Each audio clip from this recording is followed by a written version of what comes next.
क्या सिलीगुड़ी में उठ रहे धुआं को लेकर डंपिंग ग्राउंड राजनीतिक मुद्दा बन गया है? इसी मुद्दा के सहारे वर्तमान में 2026 की विधानसभा चुनाव की जमीन तो तैयार नहीं की जा रही। दरअसल डंपिंग ग्राउंड को लेकर भाजपा और तृणमूल में जुबानी जंग छिड़ चुकी है। इस मुद्दे को केंद्र कर दोनों पार्टी एक दूसरे को घेरने की कोशिश कर रही है।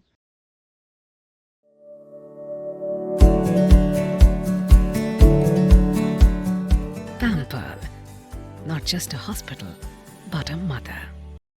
आज नगर निगम घेराव के दौरान डाबग्राम फुलवारी भाजपा विधायक शिखा चैटर्जी ने मेयर गौतम देव पर निशाना साधते हुए कहा कि पिछले 10 वर्षों से डंपिंग ग्राउंड समस्या के समाधान के नाम पर सिर्फ आश्वासन ही मिला है। शिखा चैटर्जी ने आगे कहा कि डंपिंग ग्राउंड उनके विधानसभा क्षेत्र में पड़ता है, जहां पर पूरे सिलीगुड़ी शहर का कचरा फेंका जाता है। इस डंपिंग ग्राउंड से जो दुर्गंध निकलता है, उससे उनके क्षेत्र के लोगों को समस्या हो रही है। वहीं डंपिंग ग्राउंड में आग लगने से जो धुआं निकलता है, वो भी काफी जहरीला है, जिसके चलते लोग बीमार होकर अस्पताल में भर्ती हो रहे हैं। शिखा चैटर्जी ने मेयर पर तंज कसते हुए कहा कि डंपिंग ग्राउंड हटाने की मांग को लेकर अपरदार्थ मेयर को नहीं बल्कि कमिश्नर को उन्होंने ज्ञापन सौंपा है। विधायक ने वर्तमान बोर्ड पर शहरवासियों को पेयजल सेवा मुहैया कराने में विफल होने का आरोप लगाते हुए नागरिक परिसेवा देने में भी असफल बताया। ডাবগ্রামে যে ডাম্পিং গ্রাউন্ডটা রয়েছে, টোটাল শিলিগুড়ির ময়লা গিয়ে পড়ে ওই ডাম্পিং গ্রাউন্ডে। পাশে 14-15টা স্কুল আছে, ওখানে বড় বড় বহুতল তৈরি হয়েছে। এপাশে বস্তি, কতগুলো বস্তি রয়েছে, প্রচুর মানুষ বসবাস করে। অথচ দীর্ঘদিন ধরে ওই জায়গার পুঁতিময় গন্ধ, দীর্ঘদিন ধরে ধোঁয়ায় ঢেকে যাচ্ছে এলাকা। মানুষ সাফোকেশনে ভুগছে। কোনো মানুষের এরম দুরবস্থা হচ্ছে, তাদেরকে নিয়ে গিয়ে নার্সিং হোমে ভর্তি করানো হচ্ছে। অথচ দীর্ঘদিন এখানে জানানো সত্ত্বেও সেটা সরানো তো দূরের কথা, সেই জায়গায় শুনি বড় বড় প্রসেসিং হচ্ছে, অনেক বড় কিছু তৈরি হচ্ছে, কিছু তৈরি হবে। আজকে শুনতে শুনতে আমাদের 10টা বছর কিন্তু কেটে গেল, কোনো রকম কোনো সলিউশন তৈরি হয়নি। আমরা অবশেষে বলেছি মানুষগুলোকে বাঁচানো প্রয়োজন, তাই আমরা ভারতীয় জনতা পার্টির পক্ষ থেকে আজকে এখানে ডেপুটেশন দিতে এসেছিলাম। অপদার্থ মেয়রকে নয়, আমরা ডেপুটেশন দিতে এসেছিলাম আমরা কমিশনারকে, যে আপনি ইমিডিয়েট ব্যবস্থা করুন এখান থেকে ডাম্পিং গ্রাউন্ড শিফট করার জন্য। ধরুন উনি তো অপদার্থ, ওনাকে বলা আর একটা দেওয়ালকে বলা একই ব্যাপার, একটা গাছকে বলা একই ব্যাপার।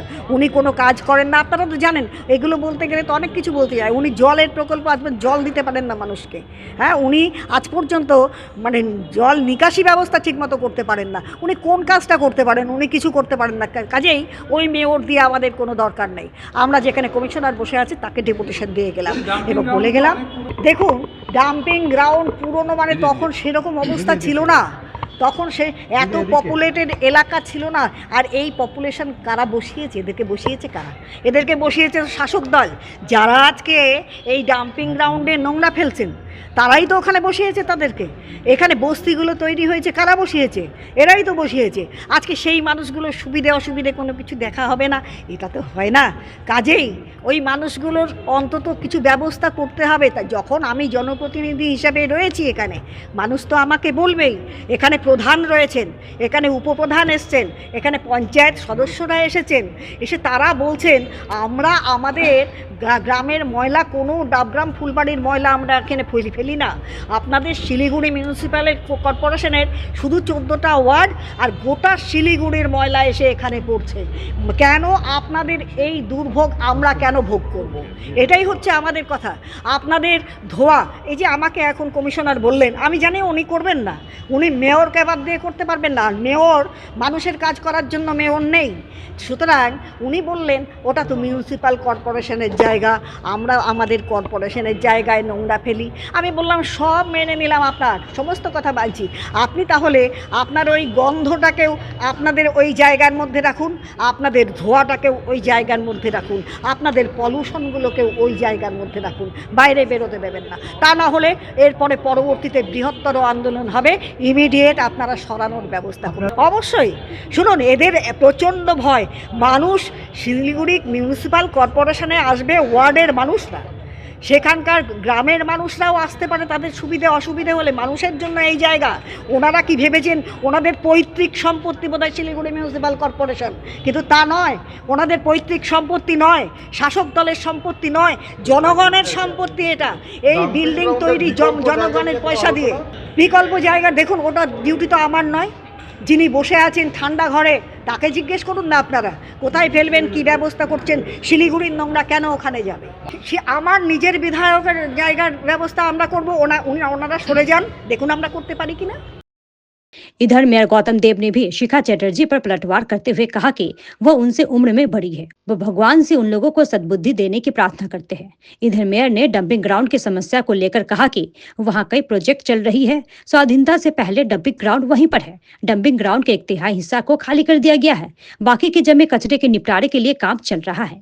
मेयर ने भाजपा पर हमला बोलते हुए कहा कि वे सिर्फ बातें करते हैं, चुनाव के आते ही दिखने लगते हैं।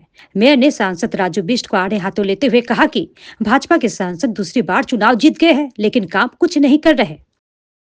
ব্যাপার হচ্ছে যে আমি ওদের নিয়ে কোনো কমেন্টস করব না।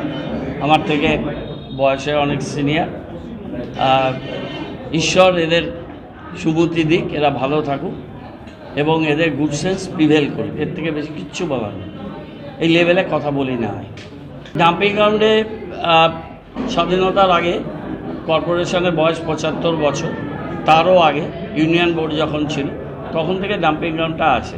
আমাদের সময়ে আমরা 1/3 এরিয়া গভর্নমেন্ট, স্টেট গভর্নমেন্ট 18 কোটি টাকা দিয়ে বায়োমাইনিং সিস্টেম চালু করেছে।